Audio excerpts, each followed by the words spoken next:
Next.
Shall we start? Yes, ma'am. Kurush, Arun. We can start. Yeah. So Dr. Kurush, you can start. Sure. So thank you very much to the Mumbai Research Center and the Asiatic Society of Mumbai for inviting me to give this talk. It's a singular honor, and I am very, very happy to do this and to be here today. A lot of people to thank: Arun, Shormishta, Biplav, a lot of other people behind the scenes. Shehnaz ma'am, of course, for leading the MRC, and of course the entire team at the Management Council and, well, the Managing Committee. So thank you very much to the Asiatic, and this is the first lecture of what will be a fabulous series of lectures, and I seriously recommend that everybody sign up for the same. I'm Dr. Kurush Dalal, and very, very happy to introduce you to the geography of sacred spaces. So what is the sacred versus the profane? The sacred and profane represent together an overlapping circle of a fundamental dichotomy, particularly in religious and sociological contexts, and what we call the socio-religious whole. The sacred basically encompasses all things that set apart for religious or spiritual significance. They inspire awe, they inspire reverence, they take away our breath, they instill in us a certain amount of fear. They can be natural, they can be supernatural, and all of these phenomena make up a very, very complex set of fear-inducing, joy-inducing, love-inducing sacred spaces. Along with them is ordinary life, or what we call the profane. And the profane is basically just everyday general life, getting up in the morning, doing ablutions, having a bath, going to work. That's all part of the profane. So profane is not negative in any way, which very often, sadly, is the context which we use most of the time. So everyday aspects of life lacking the inherent religious or spiritual meaning are what we call the profane. So what then is a sacred space? A sacred space, a sacred ground, a sacred area, a sacred motive, a sacred body is very often a holy space, a holy ground, a holy site, essentially any location that is very specifically demarcated, identified as, and looked upon as a sacred space or a sacred object is essentially a sacred space. Sacredness of a natural feature may be purely thanks to tradition. It may be granted through a blessing. There may be a certain phenomenon or a certain story that is involved with it. These locations become the home and sanctuaries, shrines, places of worship There are spirits that are attributed to them. There are spirits that are born there. There are spirits that have been murdered there. There are spirits that live there. And many of these sacred spaces are considered very often incredibly live, living places for the people to whom they matter and to whom they are sacred. So these are also often very meditative spaces, quiet places, places of contemplation, places of peace, and places of joy. They can also be places of fear, places of respect, places of tradition, so on and so forth. Regardless of construction or use, there may or may not actually be a physical construct in a sacred space, and that's mainly what we're going to look at today, because the physical construct of the sacred is something that you all are going to be seeing in the subsequent series of lectures and field visits, which have been devised by the MRC and its team, and it will mean an enormous amount of things to you all. So I will cover that which is more, non-specific that way, more non-built religious space, and we will look at a lot of natural spaces. We look at their geography. We look at how we've taken the world around us and made it sacred. These sacred spaces are often focuses of pilgrimage. They draw pilgrims from great distances. They are locations of great significance to which we will bow down when we pass by. One of the great examples of this is Mount Fuji. Mount Fujiyama is an incredibly sacred space to the Japanese people. And when the train passes Mount Fuji, people will stand up, turn towards the direction of Mount Fuji, whether they can see it or not, even if it's shrouded in cloud, and will bow towards Mount Fuji. So this kind of very Eastern ethic, as we can call it, or very Eastern aspect of worship, is what makes it a part and parcel of our lives. So even while passing by, these sacred spaces retain their very sacred nature to us. Perhaps if we start with the mountains, the most sacred mountain in the whole of India and, well, Asia is Mount Kailash. Incredibly important to the Buddhists, Jains, Hindus, and Tibetan religions. It is the abode of Shiva. It is the center of the universe for the Buddhists, the Mount Meru. To the Jains, it is the place of Adinatha's moksha, where Rishabhnath gave up his prana. It is associated deeply with Padmasambhava, who legend says brought Buddhism to Tibet. It is a place of great pilgrimage, coupled with the Mansarovar Lake, which is the Buddhist mother of the world, whereas Meru or Kailash is the Buddhist father of the world. This is the northern face of Kailash. That was the southern face that we were seeing. Many Buddhist and Tibetan people will actually circumambulate the entire mountain, very often on their hands and knees. These are some of the money stones, as they're called, which have the sacred mantra Om Mani Padme Hum written upon them, carved into them, which are brought great distances by people to be placed over here in collective groupings. And you will see many of these dotting the landscape around such places and many other such sacred places where people bring a token and, surprisingly, interestingly, very often also take a small stone away with them, not one that somebody else has inscribed. This is the Mansarovar Lake, the mother of the world to the Buddhists. These are yaks, which now are very commonly used for rides. And you can see on this very, very rare, incredibly clear day, Mount Kailash rising up in the background behind it. So the water of Mansarovar is considered to be some of the purest water in the world by those who believe and have faith in the sacred landscape. And this entire landscape, therefore, is sacred. Not just Kailash, not just Meru, not just the Mansarovar Lake, the Rakshas Tal, which is on the other side, the Black Lake, as it's often called, the entire range of mountains and plains around them, the hills. This is an entire and complete sacred landscape. Interestingly, there are a number of volcanoes, not just Mount Fuji or Mount Kilimanjaro, which are incredibly sacred to the people who live around them. On the island of Bali, the people of Bali believe that Mount Agung, as it's called, is a replica of the great Mount Meru and the central axis of the universe. The most important temple at Bali is the Pura Besakhi, high on the slopes of Gunung Agung itself. Gunung is mountain. So Gunung Agung is this beautiful temple. You come up these stairs and then you turn around. And when you turn around, you see framed between this beautiful gateway, the mountain itself, which you can see in this image over here. It is a great Instagrammable place. It's on the bucket list of millions of travelers all over the world. This is Mount Agung actually exploding in fury. And you can see the magma flowing down the hills and the massive cloud of tephra above it, lit up by the fires from within the volcano.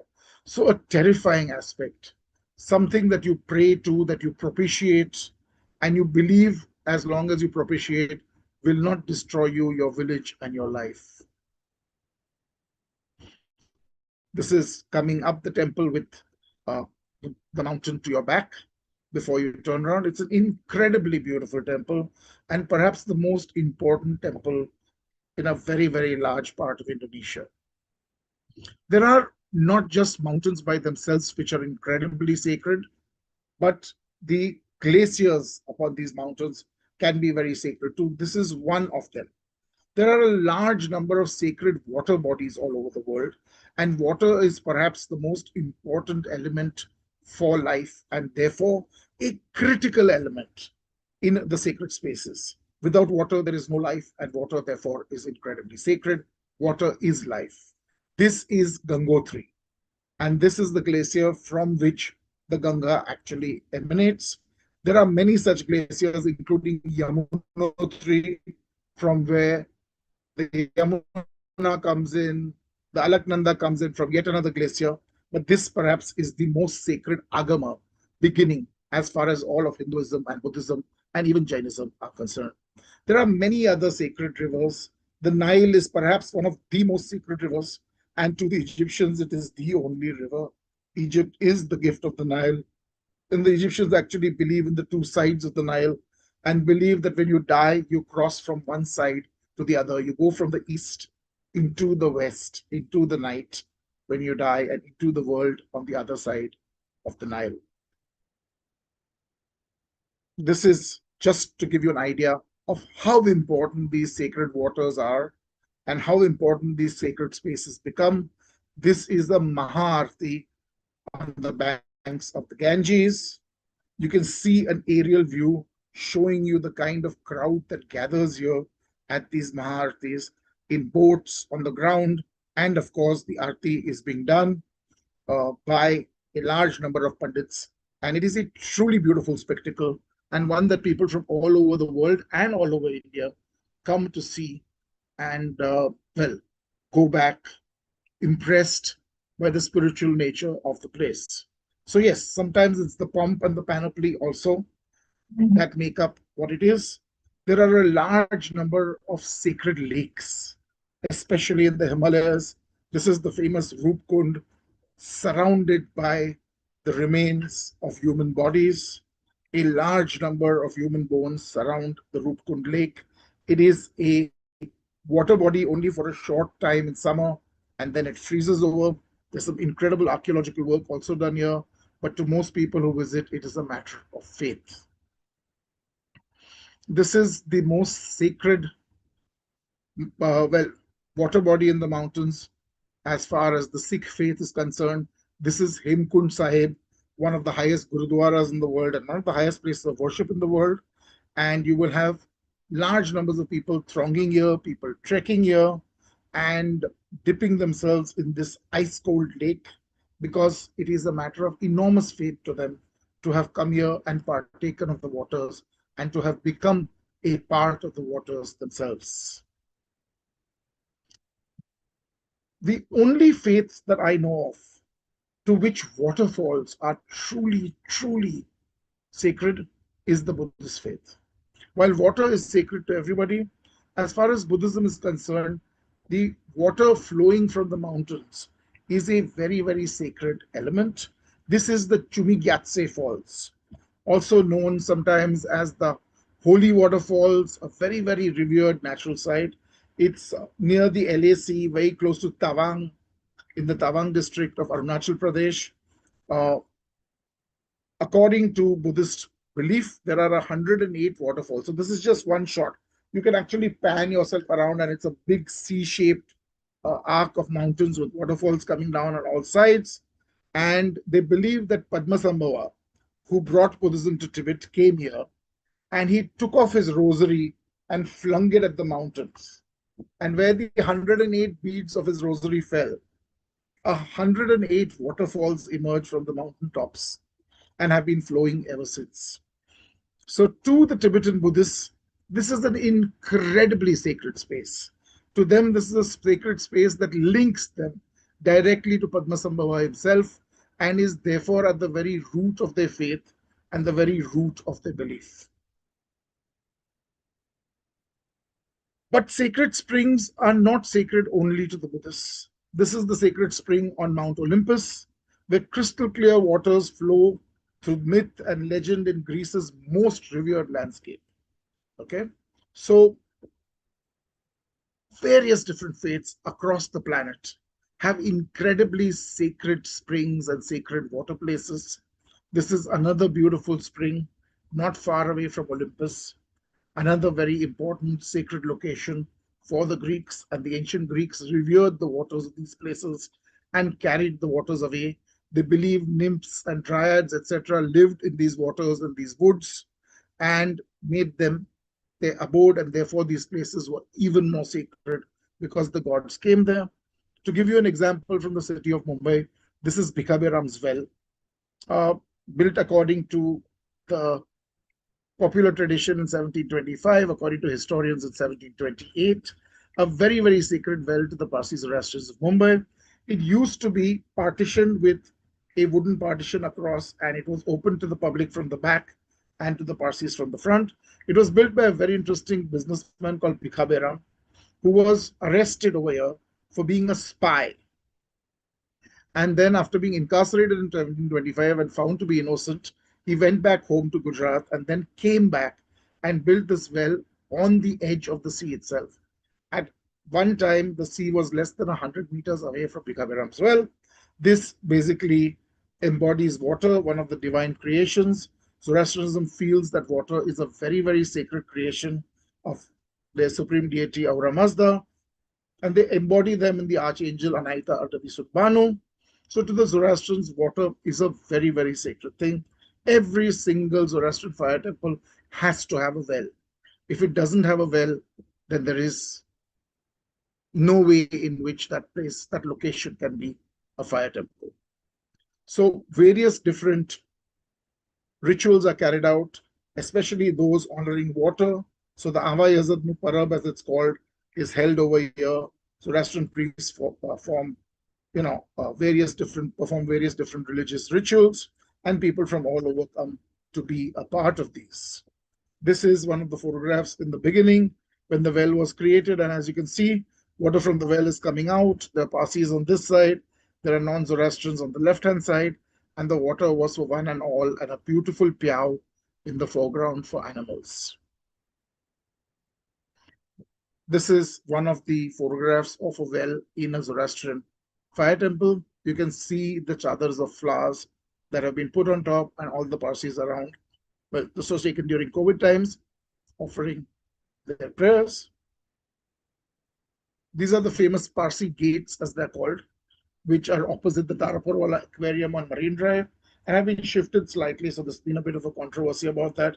But this is where the Parsis of Bombay would congregate to worship the waters of the world, and would then step down to the waters themselves very often.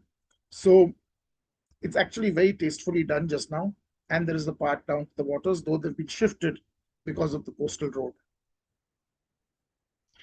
Water has always been very, very important to Zoroastrianism. This is a beautiful water cistern in front of the fire temple at Yazd in Iran. This is the Pir-e-Chak-Chak, where a small continuous drip of water comes down from the mountains and has great significance to the Zoroastrians of Iran. This is the sacred well of Zamzam, very, very sacred to the Muslims. This is in Mecca itself, in the great mosque at Mecca, very, very close to the Kaaba. most people who perform the Hajj bring back small bottles of the water of Zamzam as a mark of their pilgrimage, and you could almost call it a prasadam. Okay, as a prasada, they bring it back. So this well has a very interesting story. Supposed to have been built in very early times. It was buried and then re-excavated by the grandfather of the Prophet Muhammad himself, and has since then been a critically important place. Water in the desert is again more life than anywhere else, perhaps. And therefore, this well is an incredibly, incredibly sacred place for people performing the Hajj and for the people of Mecca. On the left-hand side, you see a 16th century tile, a beautiful tile depicting the domes of the structure that covered the well of Zamzam at that time. And, what we call the depictions of the domes of drinking and the various containers that you see, the jugs that you see set up all around over the masjid by the Zamzamis, who were a group of people who were responsible for taking care of the well and drawing water from the well. On the right-hand side is an old photograph of the Kaaba at Mecca, taken in 1888, and the structure on the left-hand side that you see is the structure covering the dome, covering the well itself. So today, of course, the structures are slightly different, but the well of Zamzam is still very much at the same location. Water is also very, very sacred to the Jews. And the Jews have a very interesting concept called a mikveh or a mikvah. It is a bath used for ritual immersion of the individuals to achieve a ritual purity before they can perform various different functions. It is to Judaism what baptism is to Christianity. Now, of course, Jews might not be very happy at me using a reverse analogy like this. Now, the water must traditionally be living water, which means it has to fall from the sky. So this is rainwater that is specially collected into these deep covered wells so it doesn't evaporate. And we find them at some of the oldest synagogues all over Europe. On the right-hand side is the one from Besalú in Spain. On the left is a very early 12th century AD mikveh from a synagogue in Speyer in Germany. And wherever, and even at Qumran, dating back to the 1st century AD, we have in the excavations a beautiful mikveh that has been excavated by archaeologists in Palestine. From sacred waters, we come to sacred groves. Sacred groves have always been a part of life for the people of the world, for the people of the subcontinent, very, very importantly. So sacred forests, also known as sacred groves, are specified, designated areas of a forest or a woodland, or sometimes just an isolated collection of trees, which may be the remnants of an older forest, which have been preserved purely because of their sanctity or an object of sanctity that lies within them. These areas are maintained by local communities. They're very important to these communities. They're part of their belief systems that the forest is the dwelling place of their deities. The forest is where they have come from. The forest is where they will go. The spirits of their ancestors live there, and they come here to pay obeisance to the spirits of their ancestors and their deities. And therefore, it's not just a place of worship simply, but a very, very important place for the entire spiritual well-being of the tribe and of the people who consider these groves to be sacred. Interestingly, these sacred groves are also incredibly viable and vital biodiversity hotspots, because the trees over there being sacred have not been cut down for enormous periods of time. We have a lot of old growth. We have a lot of very endemic species over there. So conserving biodiversity, harboring rare and endangered species is what this does. And we have them scattered all over India. They are known as Loch Kintong in Meghalaya. They are known as Jaheras in Odisha. They are known as Putupit or sacred groves in Tamil Nadu. They're known as Kavus in Kerala, at Devarakadu in Karnataka, as Devrais or Amrais if there are a lot of mango trees in Maharashtra. In Rajasthan, they're known as Orangs, and the Bishnois consider them incredibly sacred. Many of them have been lost just in the last 100 years or so of development. And development has been sadly a often unknowing and sometimes knowing enemy of these sacred spaces. A lot of work is being done on them today, and there are various people in the field carrying out this kind of work and looking at what they can do to preserve these spaces and to preserve the biodiversity and to study this biodiversity. So they're just crazily beautiful places. This is Malpang, a very, very sacred grove in Meghalaya. You see the living megalithic traditions of Meghalaya over here, of two kinds at least, and perhaps a third kind over here. And this beautiful grove of trees. In Meghalaya, in this region, we also have the beautiful living bridges, which, whilst being very, very useful and very logical, are also very, very sacred places to the people who build these living bridges and train these trees to cross across and the vines to interweave with one another and give people a way across, especially in the monsoons when these rivers underneath are raging torrents. The various Amrais and Devrais of Maharashtra are very, very famous, especially in the Western Ghats.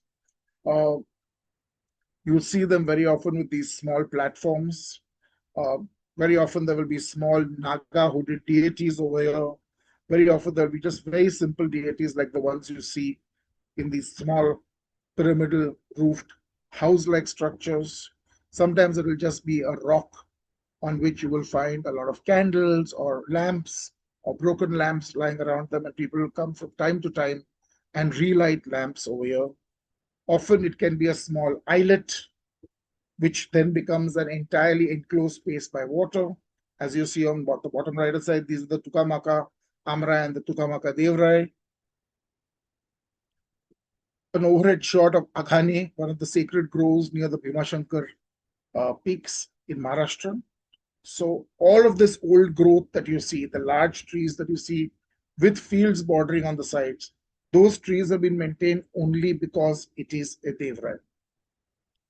So Devrais take various forms. This is one in southern India. We have a lot of very interesting Devrais in Karnataka, Tamil Nadu, and Kerala.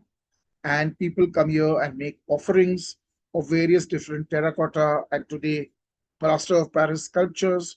People come here to pray for children, to pray for the health of their spouses, to pray to their ancestor deities.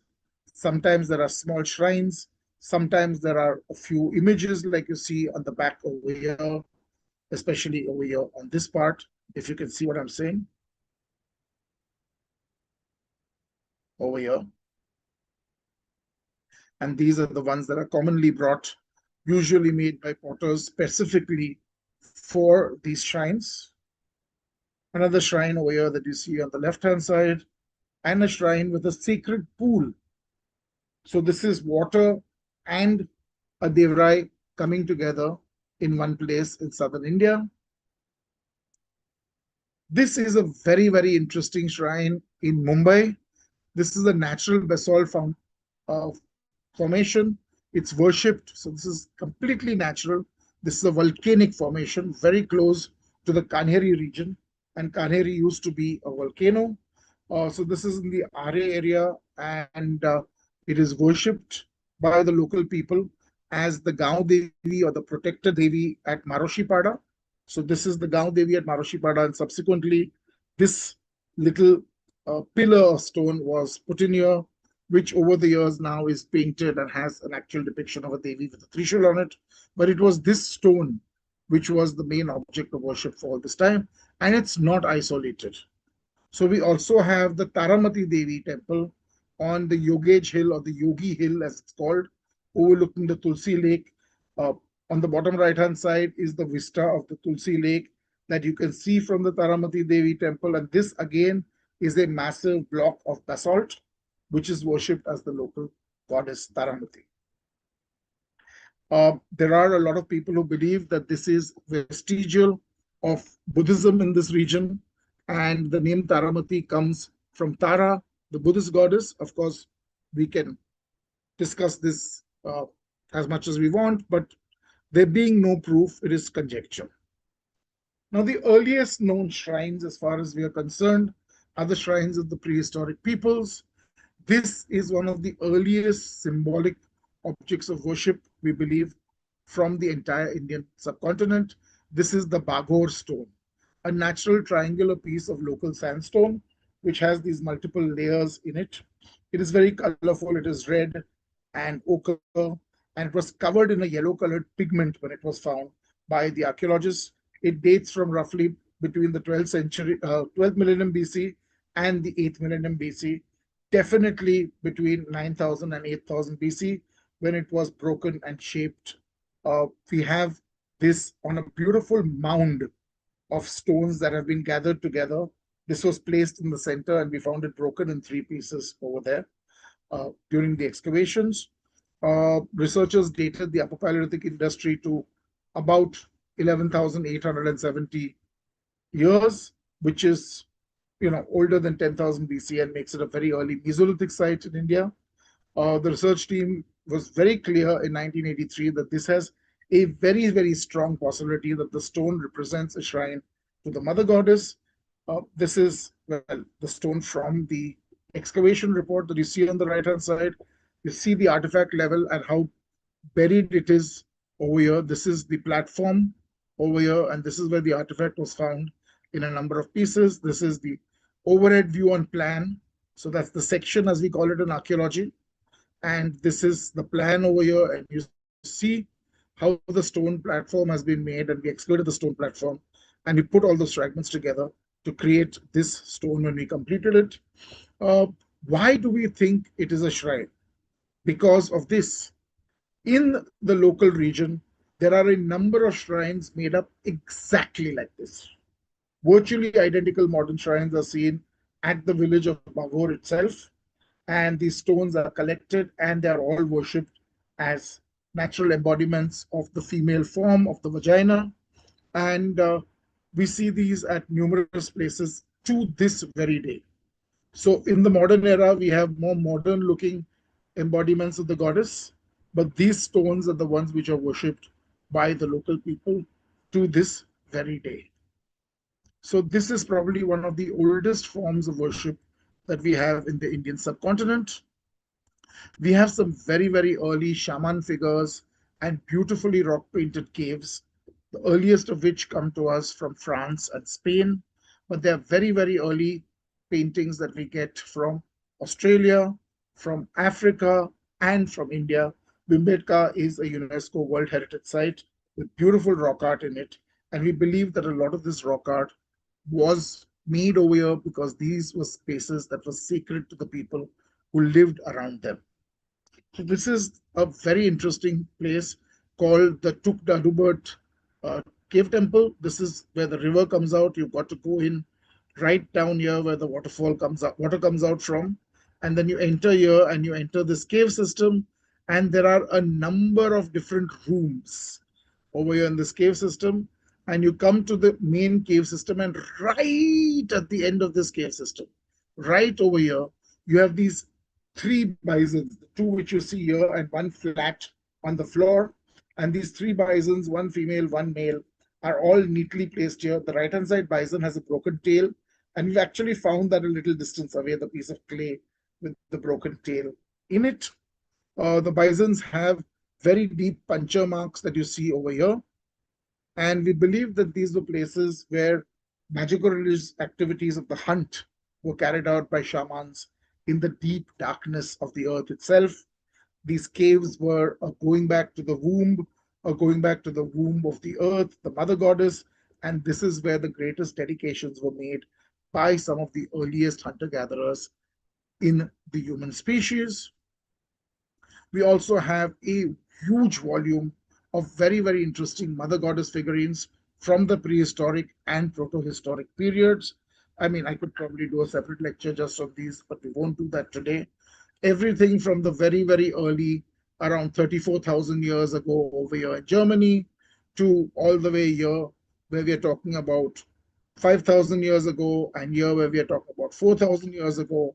We have these beautiful mother goddess images scattered across from France and Spain all the way to India. And there seem to be some kind of very peculiar set of similarities about this kind of worship of the female form. This is one of the very beautiful images that we have carved in limestone. This is the Venus of Willendorf, and she has elaborate twists of braids wrapped around her head. The arms are very small, the feet are usually missing, the breasts, the stomach, the thighs are very, very overly represented, if you want to call them that. And these mother goddesses, as they are called, are usually thought to be fertility symbols of different kinds. This is the Venus of Dolny Westernis. It is the oldest terracotta object in the world. It was shaped out of clay and then fired. We think accidentally because we have fragments of a few other clay objects very similar to this from the site of Dolny Westernis. So this one, it seems, was at the edge of a fireplace as part of a ritual and may have fallen into it or may have been thrown into it and was baked inadvertently and is about 27,000 years old. Almost never do they have clear facial features. Arms are suggestive. Feet are usually absent. Breasts, stomachs, thighs, buttocks are very, very prominent. These are from Neolithic Malta, from Hagar Kim, and we have a whole variety of different objects: standing, sitting, sitting on a throne with two panthers under the female figurine's hands. This figurine here very clearly has a detachable head. So, telling you how the evolution of sacred spaces and the embodiment of those places was evolving. This is the famous bull boat belonging to the pre-Harappan period. And we have some beautiful Nausharo Mundigak style sculptures. This is a bull-shaped boat. You can see the forelegs over here, the hind legs over here. There's a tail at the back. Beautiful bull's head paintings in the front. And sitting inside is this woman on a throne with bulls on both sides. Okay, and with her feet on a pedestal. And this beautiful throne, very, very clearly a throne on which she is seated. So this is called the bull boat. We also have a lot of female figurines from various Harappan sites of the mature Harappan period. Some varieties on the left-hand side over here for you to look at. Elaborate headdresses, beautiful girdles around their waists, necklaces and chokers and bangles shown in terracotta. And these are all very small figurines, by the way. We have these very interesting seals showing a woman holding two tigers by the scruff of their necks. This is what we call the Gilgamesh legend, or the legend of Gilgamesh holding the lions at bay, which has come all the way to India and which has translated into a woman and tigers, because the lions of Gilgamesh, the Asiatic lions, are not really there in the Indus Basin. But this story actually goes way, way back to the Jebel Arak knife and the beautiful hippopotamus ivory blade of the Jebel Arak knife, where you see somebody in typical Mesopotamian dress holding two lions apart, while there are dogs with collars underneath guarding the sheep of the flock. And even further below, if you look carefully over here, there are boats and things like that. You can look up the Jebel Arak knife. And this scenario over here goes back at least 5,000 to 5,500 years ago, if not older. This is a Egyptian knife with a Mesopotamian handle in ivory and a very Mesopotamian person over here. So it's very interesting exactly what is being portrayed at this time. We have certain similar symbology that comes to us from the beautiful petroglyphs that we have in the Ratnagiri region. And we have two animals being held up by what looks like a very clearly human figure here. And these, well, I don't know whether these are wolves, dogs, what they're supposed to represent, but very abstract. We have a vast number of different petroglyphs and even one massive geoglyph that can only be seen from the air over here. Geoglyphs are when, they're basically geological features. You have to look at them from the sky. Most of these can be seen from the land themselves. For those of you all who would love to go to Ratnagiri, maybe the Asiatic Society could do a tour where we could go and see these petroglyphs. There's a beautiful petroglyph center now near Ratnagiri, very close to the petroglyphs themselves. And there are some very good people working over there on recording them and have continued to record them. One has just been found yesterday in the Pune district. Massive geoglyphs are known to us from other parts of the world also. These are the Nazca lines from Peru. And this is just to show you a scatter on the left-hand side. You have the hummingbird, the heron bird, the monkey, the baleen whale, the so-called astronaut, okay, the compass. These are just names given. They were first noticed by people flying over the desert in the Nazca region. And these Nazca lines were absolutely phenomenal. They've been created by actually moving the stones that cover the desert. It's a dry desert made up mainly of cobbles lying on the ground. So these cobbles have been cleared, pathways have been cleared between them, and these cobbles have been laid on the side, and the older unpatinated soil and stones have been exposed underneath, thereby creating this difference. And these massive, massive objects would have never really been seen by the people who were making them. So, of course, this spawned all kinds of stories about ancient aliens, which is a favorite trope of those who do not want to ascribe these things to humans. There are some very interesting medieval geoglyphs that come to us from UK. On the left-hand side is the Uffington horse. On the right-hand side is the Cernabas giant. And both of these are cut into the chalk stone. So what they've done is they've cut through the turf and removed the turf and exposed the chalk underneath. So these are the chalk hills of southern England.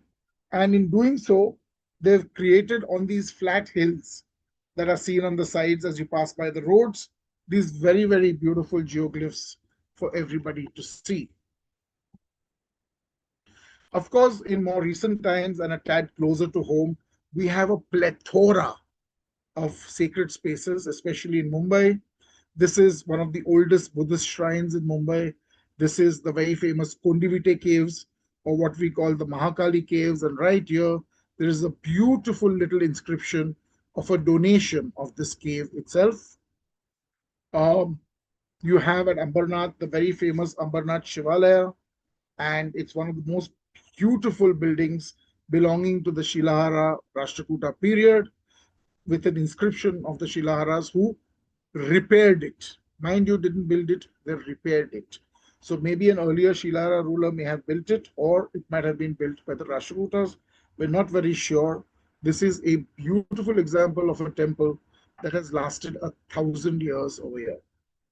Made out of basalt with 3 entrances, one on this side, one on that side, and one on this side. 3 beautiful little shrines inside, and 1 main shrine and 2 subsidiary shrines. Really, really phenomenal piece of what we call Bhumija architecture, with the small bhumis over here and the pattas going up. Sadly, the top of the Shikhara collapsed a long time ago. It is a very well maintained Archaeological Survey of India protected site, and really worth going to on the outskirts of Mumbai. Mumbai is a very unique city. It has 2 Jama Masjids. This is the older Jama Masjid in Zaveri Bazaar. Recently, a very, very beautiful restoration was done by Kirtida Unwala, and this is photographs taken after that. It sits on top of a beautiful little pond that existed over there, and the pond extends, as you can see on the right-hand side picture. It's not just the Wazu Khana where the bottom of this pillar is, but it extends underneath the Jama Masjid itself and keeps the Jama Masjid incredibly cool in the hottest months in Bombay. So this kind of architecture that has existed in our city is truly unique, and there's some lovely tours that the Asiatic Society of Mumbai does every year to see the Jama Masjid with Kirtida, and I heavily recommend that you all join this session when it's done in the Sacred Spaces lectures, which are coming up soon. This is the oldest church in Bombay. For those who recognize it, this is St. Andrew's Church in Bandra. It is older than the Taj Mahal in Agra.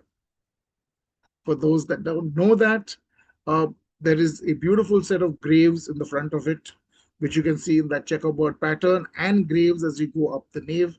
Closer to the nave, the more important you are to be buried there. And this church is a symbol of Christianity and the Portuguese from the first half of the 16th century itself. This is the oldest Protestant church and the oldest Protestant cathedral in Bombay. This is St. Thomas's Cathedral, very close to the Asiatic Society, and was built in 3 or 4 different events. It has some incredibly beautiful flying buttresses at the end of the nave over here, and it's a truly fantastic piece of architecture to see, with a really, really beautiful fountain donated to it in the front. Also some spectacular stained glass. Mumbai has some very interesting synagogues. Sadly, there are not enough Jews left in Mumbai to form a quorum in most of these, and that is a really tragic thing. On the left-hand side is the oldest synagogue in Mumbai, known as the Shar Haraim, or the Gateway of Mercy. It has a beautiful story of a man from Mumbai, a Jewish, Bene Israeli young man from Mumbai who joined the British Army and was captured fighting Tipu Sultan. And when the officers were being put to death, because they were British officers, Tipu's mother saw a Star of David around this boy's throat, asked him whether he was a Jew, and then refused to let Tipu put him to death. But this boy was ransomed instead. And when he came back to Bombay, in his gratefulness, he built this synagogue, the first synagogue in Bombay, the oldest synagogue of the Bene Israelis, known as the Shar Haraim, the Gateway of Mercy. This is known as a masjid or a masjid because in the Marathi language, which is spoken by the Bene Israeli, the term for this synagogue is masjid. This is the structure after which Masjid Bandar was named. Yes, Masjid Bandar was named after a synagogue. Muslims and Jews have lived very, very happily in the masjid region. There is one other synagogue not very far away from here. So there were 2 synagogues. There is an entire Israel Mullah, which is still called Israel Mullah to this very day. So along with that, of course, the other peripatetic people in Bombay are, well, the Parsis. On the left-hand side is the second oldest Agyari in Bombay, and now the oldest standing one, because there was an earlier one which burnt down in the Great Fire of Bombay. This is the Banaji Limji Agyari on the left-hand side. The top of the wall and the decorations are quite recent. On the right-hand side is the Manikji Seth Agyari in the Bora Bazar lane in Fort. This one is, the one on the left is near Akbar Ali's, in one of the lanes just off Akbar Ali's, near the Hutatma Chowk. So these are 2 of the oldest Parsi fire temples in Bombay. Both have their own well. And as I like to say, picture abhi baki hai. There are some amazing facets of amazing faiths in Mumbai. There are some phenomenal sacred spaces, and the Asiatic Society of Mumbai is going to bring them all to you. And I sincerely hope that all of you all take part in the Asiatic Society's upcoming lectures and site visits, and that this will be something that will greatly increase our knowledge and our interest and our understanding of the city, its people, its religions, its philosophies, and its sacred spaces. So thank you very, very much. And if there are any questions, I will be very, very happy to take the same.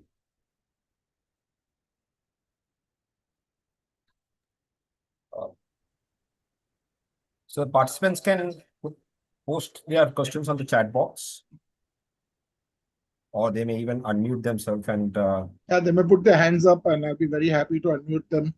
Or if they just put their hands up and we queue them in and we can do Q&A very, very happily.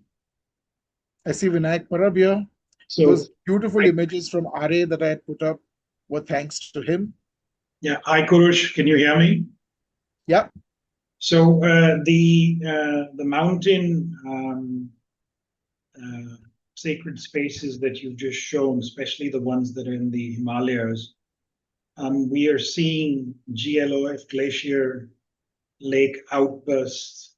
We are now seeing People's Republic of China build the biggest dam on the planet, just off the line of control. Do you see significant environmental degradation and probably disappearance of these structures and mountains as climate change starts to really hit us and what China does? So this is a very, very loaded question, to be very honest.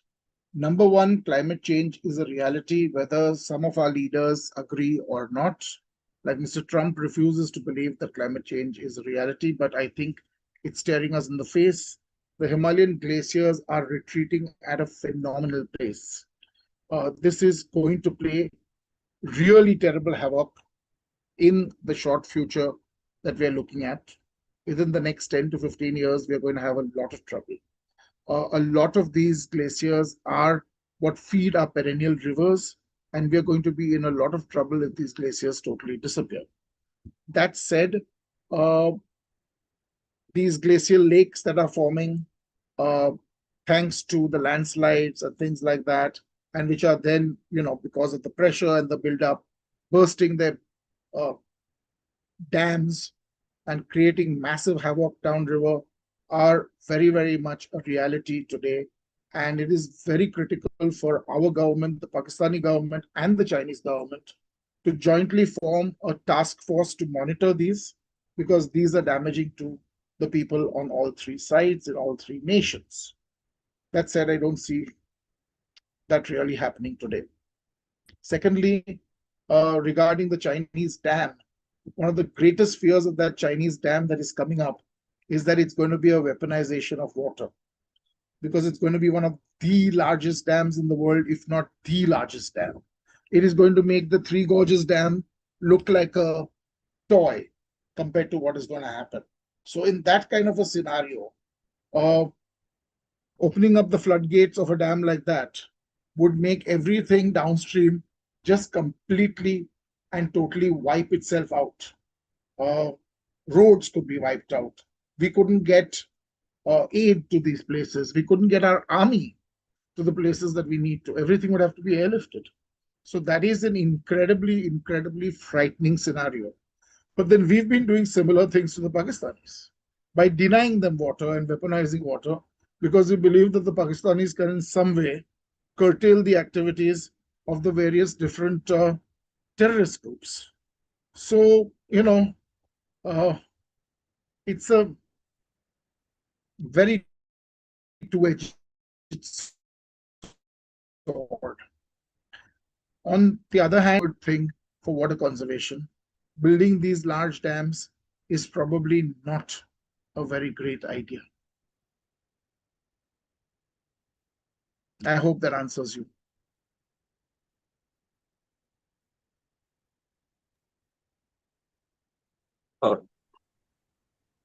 So next question, please. There's one question. Do you want me to read it from the chat box? Or? No, I'll take it from the chat box. Okay, thanks. Thank you, Brahma, and thank you, Yogiraj. Shadab says, what would, in your opinion, be the role of everyday rituals and norms in making the sacred sacred? Most of what is sacred starts off as being important to a smaller group and then a community. Oof. This is, again, a question that would need at least a good hour to really get into and explain, but let me try and be as short and succinct as possible. All faith, originally, whether you like it or not, comes out of not knowing. It comes out of ignorance, it comes out of fear, it comes out of the lack of understanding of natural phenomena and the world around you. And you combine that with your inherent fears, and you need to find a way in which to represent them. And this results in the creation of various different sacred spaces, sacred rituals, sacred rites, and, well, relationships with those entities that you create and those spaces that you create. When visible benefit is seen by more people, of offering worship or giving respect to these places and the entities in these places, more and more people then begin to come to these places and get involved in the same kind of ritual or ritualize it even further in the hope of accruing the same kind of benefit. When they do accrue benefit, this kind of snowballs. A classic example are the novenas at St. Michael's Church in Mahim, which started off as a very simple ritual called the novena, and it became such a powerful ritual that people across faiths, Hindus, Muslims, Zoroastrians, were all part of conducting these different novenas. So, yes, very often the very simple everyday prayers that you do, your everyday worship of various different entities ends up becoming a phenomenally important, phenomenally large cult in its own right. Sometimes you're forced by things around you. Shitla Devi, for example, the goddess of pestilence and plague, is a goddess that sees a massive resurgence during the period between the 10th and the 12th centuries AD. It is impossible for the greater tradition of Hinduism to incorporate her, and she becomes a phenomenon alongside them. And this is the one place that you can go to when you have an illness which you cannot describe, in which you have a lot of agony, and you feel is something that has been accrued by you because of some kind of insult to the deities or something wrong that you did or some terrible karma on your part, and you believe that by propitiating the deity, you will then get some relief. So this is a very, very common relationship between people and their deities. If you look at the Kolis and other communities in the west coast of India, you will see that their goddesses are not Sattvic goddesses, but what are called Navsachi Devi, where you have to give to the goddess to not anger her. And then if she deigns to suddenly show you largesse, you must immediately thank her for the same. So it's a very, very interesting system in place. And there's a lot of give and take between you and your deity. So it's always a lot of haggling. I'll do this if you do this for me. I'll go to the mosque every Friday if you make sure that I pass with high marks in my 10th standard or 12th standard or whatever. So this very interesting relationship that you have with your deity, which in a sacred space allows you to focus and directly address your deity, becomes something more than just the mundane of at home, facing towards Mecca, saying your namaz and making your requests to God, and then going to a mosque and doing the same. So yes, Eva, the present day structure of the Mahim Church is very, very recent and belongs to the 1970s.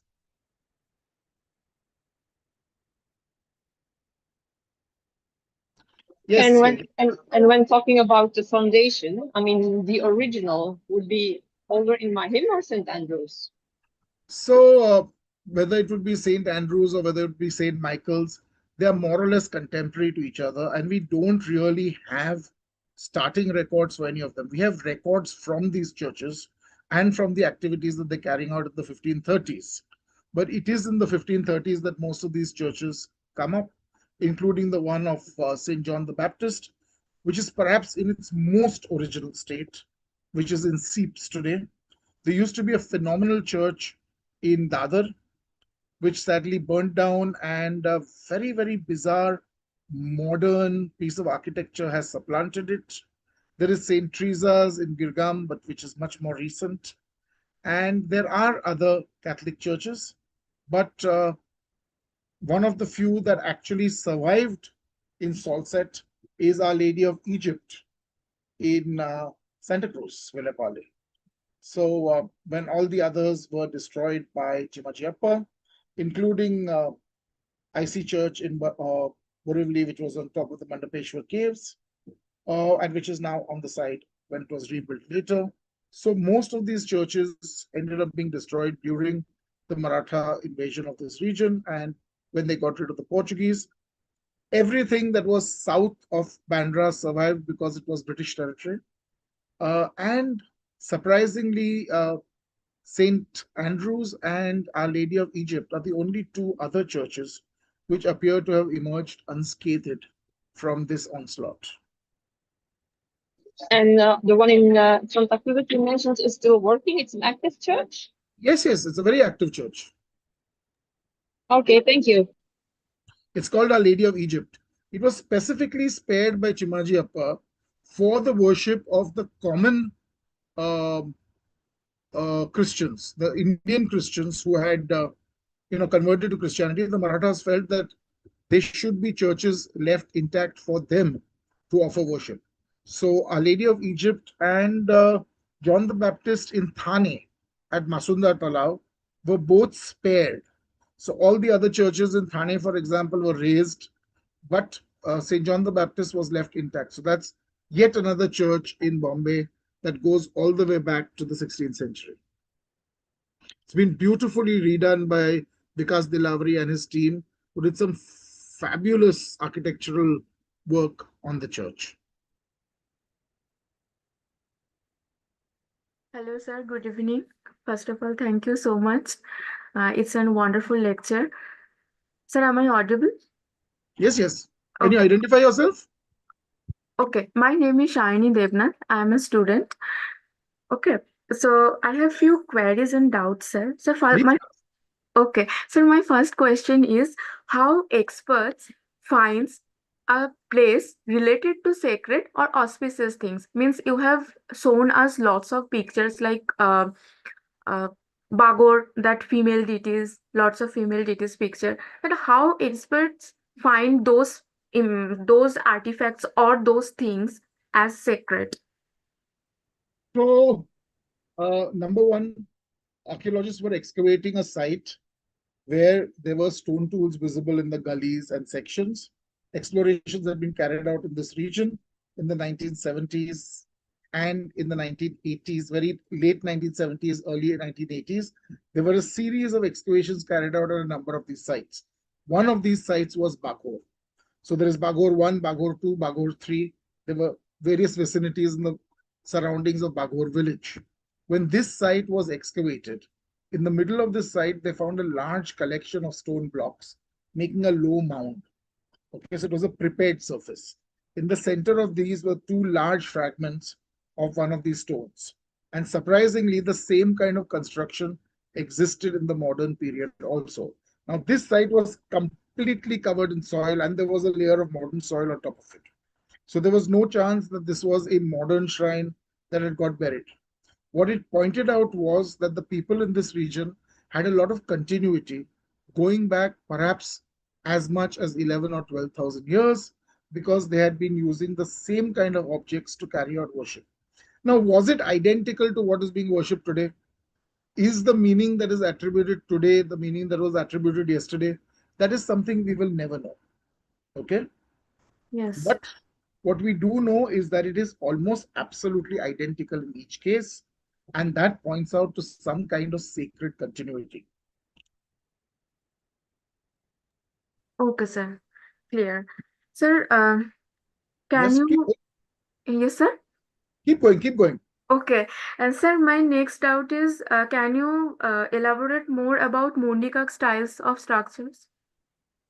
So the Naushara Mundigak style of statues belong to a certain period in the evolution of what ultimately becomes Harappan.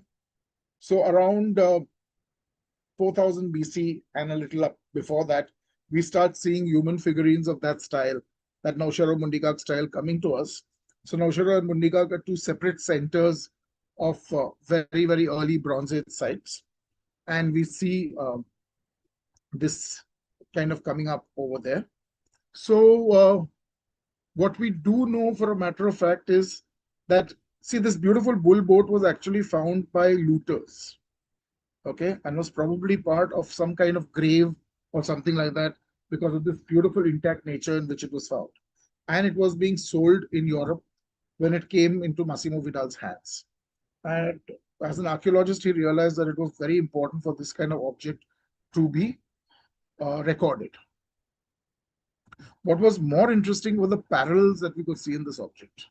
So we could see that this early Neolithic Chalcolithic period object, okay, showed a whole host of people sitting in a boat with a couple of people standing on the other side.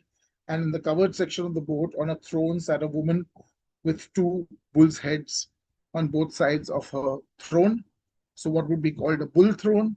And it was strikingly similar to the Hagar Kim panther goddess, as she's called, who's sitting on a large sofa-like throne with two panthers' heads on both sides. So it looked like there was some massive commonality of tradition across the early worlds of prehistory and protohistory. So the early world of modern people seem to have a lot of similarities of thought, okay, which slowly saw evolution taking place of their concepts. Okay. Next. Okay, sir, one more thing, sir. Yes, I yes. couldn't understand the Devadai concept. Can you please explain that once more? So Devra is a sacred grove. It is a group of trees where you believe that there is an incredibly sacred nature, where there is a spirit that lives amongst these trees, or many spirits sometimes. And therefore, this grove of trees, this group of trees is very, very sacred to you and your people. You believe your ancestors come here. You can commune with your ancestors over here. Your gods come here, so on and so forth. Okay, sir. And sir, last one. Sir, can you recommend me some books or articles about these sacred things, means sacred water bodies, sacred groups, and sacred stones or I'll tell you what I'll do. If you put your details into the chat, I'll ask Biplav to share them with me, and I will email you a list. Or you can follow me at the rate Kurush Dalal on Instagram and drop me a DM on Instagram, and I'll send you a list. Otherwise, over here, it will take too much time to dig up a list. But there's some very, very interesting books. There's a beautiful one called The Gods of the Byways. On this, there are some very, very nice ones on Devrais that have been recently done. There is an entire book on, there are Marathi books, by the way. So Devrai, Nisarga Ani Manuts is one book that is out on the Devrais. There is one on the sacred groves of Rajasthan, where a lot of work has been done.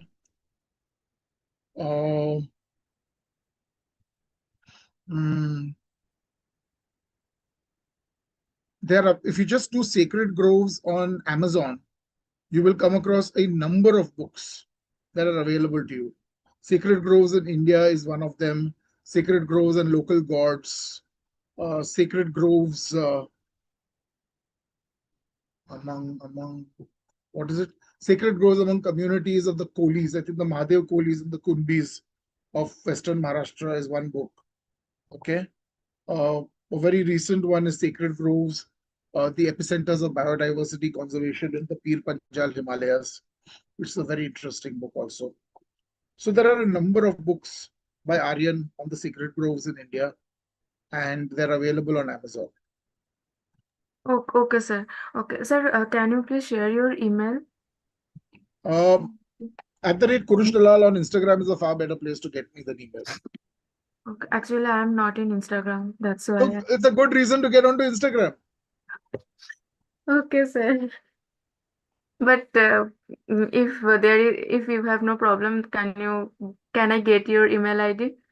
Sure. So like I said, message the Asiatic people, and Okay. I'll get in touch with you. Okay, sir. Thank you. Thank you Okay. so much, sir. Have a My good pleasure. day. So Indrani Ganguly says, thank you so much for this incredible lecture. What does the preservation and study of sacred spaces, rituals, ideas, cultures look like in a world that is rewriting culture and history to suit present-day political agendas? Ooh, and Kiradi, I'm not even going to get into. I have some very strong views about the kind of mess that the center and the state of Tamil Nadu have made over that site. Kiradi is one of the most important archaeological sites in India excavated in the last 20 years. And this absolute potch up that has been made between the ASI and the State Department, a lot of it is absolutely unnecessary politics. And the excavator himself has not covered himself in glory either. So let's not go down that road. That said, as the world changes, sacred spaces change with the world in the same way. But interestingly, spaces that are sacred to one faith can often have a continuity of their sacred nature and can be sacred and can be preserved by other faiths also. That said, the reality of all our situations, Indrani, is very simply that change is inevitable. Change is the only constant. So in a world where we are looking at a uniform Hinduism under the guise of this thing called Hindutva, well, a lot of things are going to be mainstreamed, are going to be streamlined, and are going to be brought into the greater tradition, and the lesser traditions will die, and that is a fact. Islam traditionally does not believe in making shrines to those who have died and doesn't believe in making permanent graves. But we have some amazingly beautiful rosas in India because of the Persianization and the Indianization of Islam. So as Islam tries to go back to its roots in some places, a lot of Islamic structures were destroyed by ISIS and other organizations. That is also reality. See, it is ultimately what the people decide to do with their faith and their sacred landscape that decides what happens to their sacred landscape. So, as much, Indrani, as I would like to say we should preserve everything as it is, that's not going to happen. Maybe we should record as much as we can so that what we can't preserve can at least be recorded for posterity.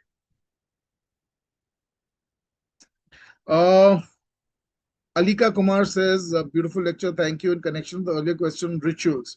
Could you give us some examples of rituals that help us reconnect to the city and its people where isolation has become the norm? Govinda is one great way to connect. Holi is another great way to connect. Christmas carol singing, which is a very, very live tradition in Bandra and other pockets of Christianity in Mumbai. Christmas carolers very often have non-Christians caroling along with Christians. So I'm sure Shomishta can put you in touch with some Christmas caroling groups. Shomishta, what do you say? For sure. There you go. So, yeah, so there's a lot of people who do a lot of crazy things, come together, talk to each other, join organizations like the Asiatic Society, Alika, meet fellow-minded, like-minded people, visit various different places there's some beautiful walks in the city of Mumbai that are being carried out by lots of young heritage enthusiasts.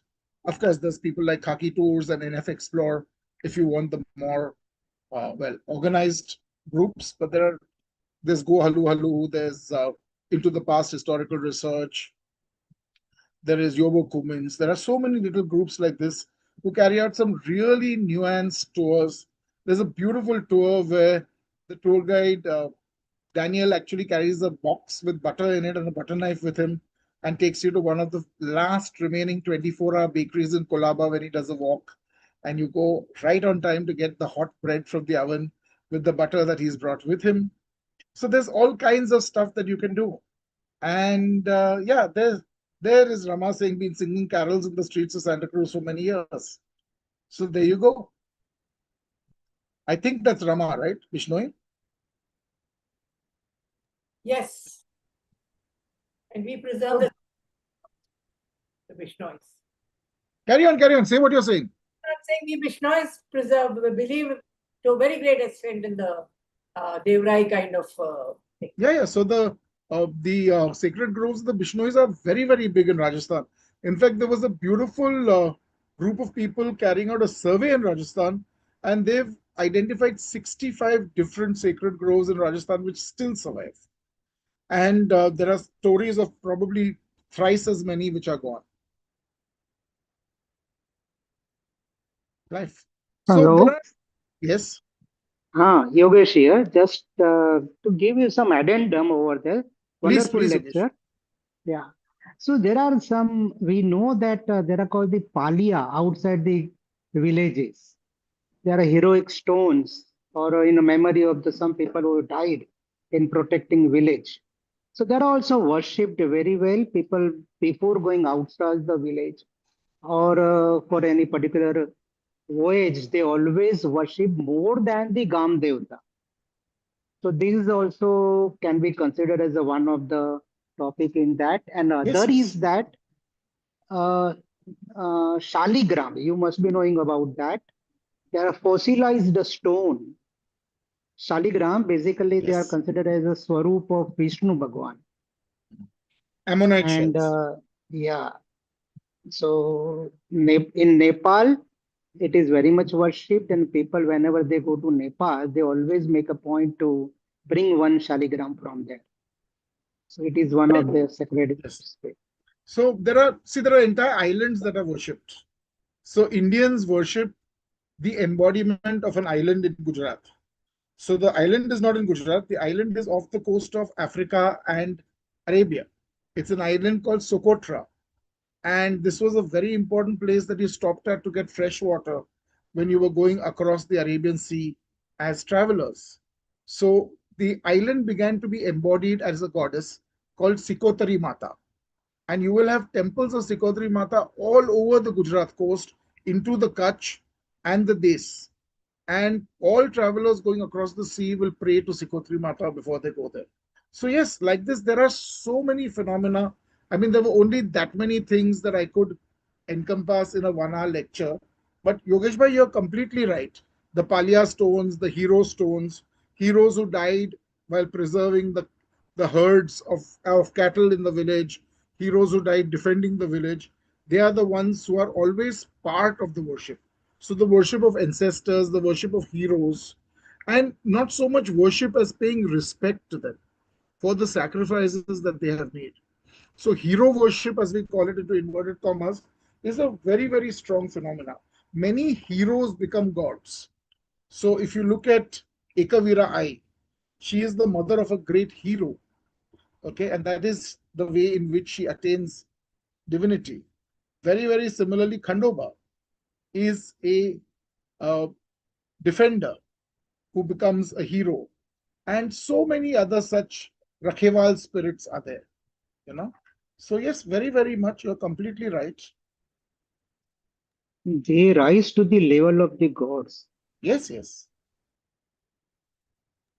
Purush, this is Sharmishta. Do you also think like some of these sacred spaces were also created to protect those spaces? Like for example, Chandratal or a Muktinath, and with like roads coming and all that, it is no longer protected as it was. Do you think it was created also to sort of make sure that the ecology, everything, I mean, so that a sort of balance remained? I honestly don't know if I'm the right person to answer this question. This is actually a deeply philosophical question. Shehnaz, Dr. Professor Shehnaz Nalwala would probably be a better person to address this. Shehnaz ma'am, are you here with us? I'm here. I'm here. Yeah.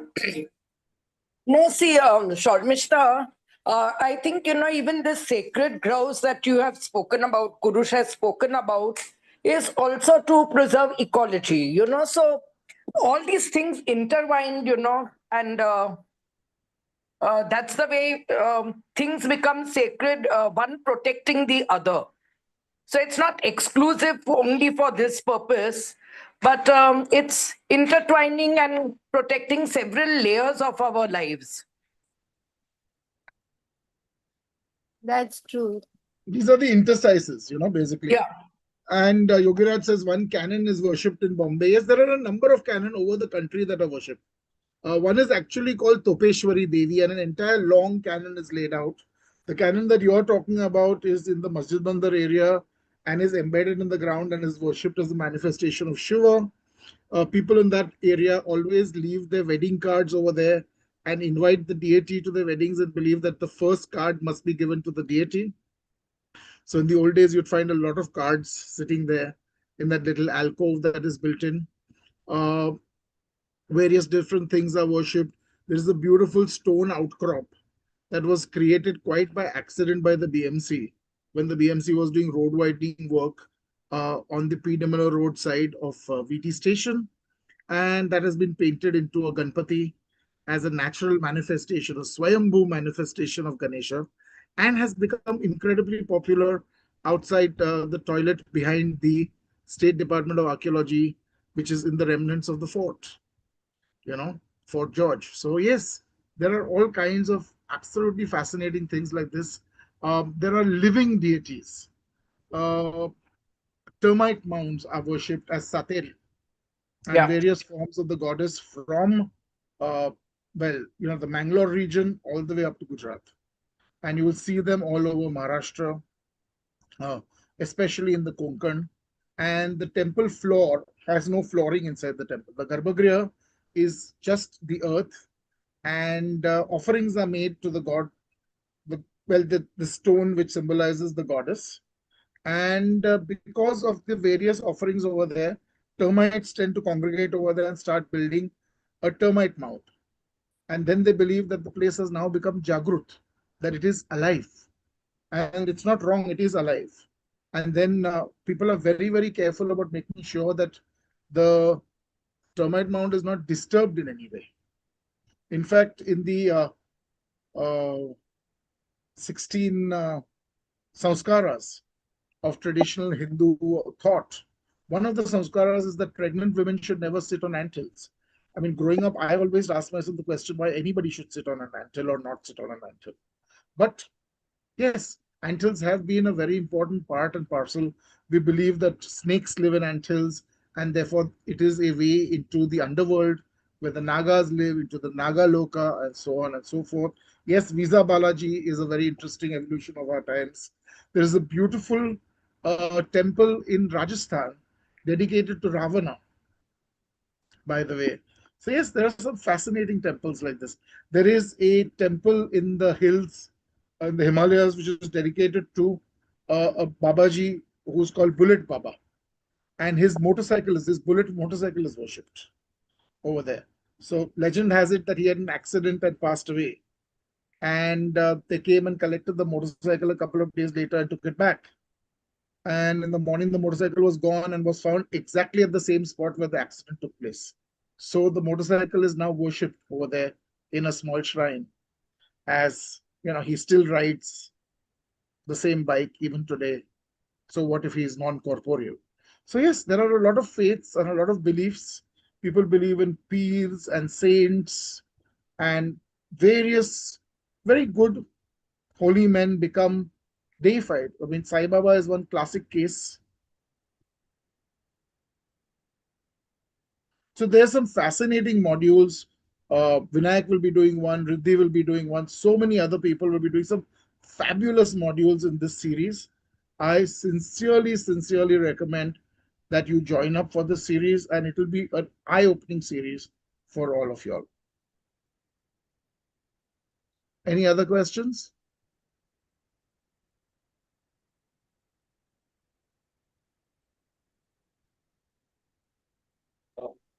I don't see any questions further, but I don't see any further questions on the chat box. If any participant are there any questions on YouTube? No. So the registration links for the course has been put up in the Zoom chat box, and we also have them on our Instagram page and the website. But I thank everybody for making it here. I thank Dr. Kurush for this session. I'm not thanking him finally because he's going to be part of these, of these sessions also in many ways. But I hope you all enjoyed it, and I hope you all come back and join this course. We have some more events coming up starting from tomorrow. We have a Heritage Handbook event tomorrow at 5 p.m. At 4:30 p.m. Sorry, and that is at the Darbar Hall. We have an event on the 7th. That's Four Nations panel discussion, and then we have an event, a Canary Walk coming up on the next Sunday, that is 10th August. So all these are put up in our Instagram page and also on the WhatsApp groups. Stay in touch with the Asiatic Society social media pages. And once again, thank you very much. Thank you, Dr. Kurush, and thanks a lot for the MRC team for making this happen. And I hope to see you all back in the course in some form or the other. And if you have any questions on the course by themselves, you're free to contact us, and we'll be more than happy to clarify any doubts. But thank you very much. Have a great evening and have a great weekend, and good night. Thank you.